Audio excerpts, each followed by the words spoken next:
Yes yes, আমাদের future diamond কবি সরকার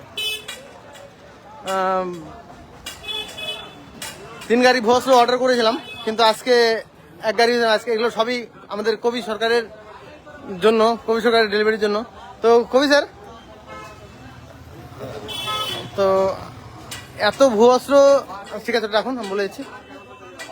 দেখতে পাচ্ছেন লট লট গাড়ি ভর্তি ভুয়ো অস্ত্র সবই, ঠিক আছে।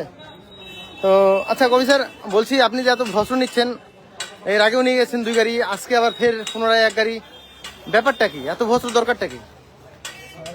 কৃষকদের প্রচুর অর্ডার, কারণ আগের বছর আমাদের আলুতে আমি কিছু কৃষককে একটা করে দিয়েছিলাম, যে বলেছিলাম যে এই 1 প্যাকেট দিলে পরে 20 প্যাকেট করে আলু বেশি হবে। তো তাদের 20 প্যাকেট থেকে 25 প্যাকেট বেশি এসেছিল আগের বছর আলুটা। তো তারা কি করেছে, কেউ 5 বিঘা লাগায়, কেউ 10 বিঘা লাগায়, তারা কোন জমিতে 5-10 বিঘা করে অর্ডার করেছে। এই জন্য মালের এত ক্রাইসিস পড়ে গেছে, মানে যাদের আমি দিয়েছিলাম 1-2 প্যাকেট করে, তারা এখন ফুল জমিতে এখন গৃহস্থ লাগবে। এই জন্য আগে 2 গাড়ি নিয়ে গেছি, এখন আরও 2 গাড়ি অর্ডার করেছিলাম, 2-3 গাড়ি অর্ডার করেছিলাম, 1 গাড়ি এসছে, আরও 2-3 দিন লেট হবে সেইগুলো আসছে। ওকে ওকে ওকে, যাক, খুব ভালো।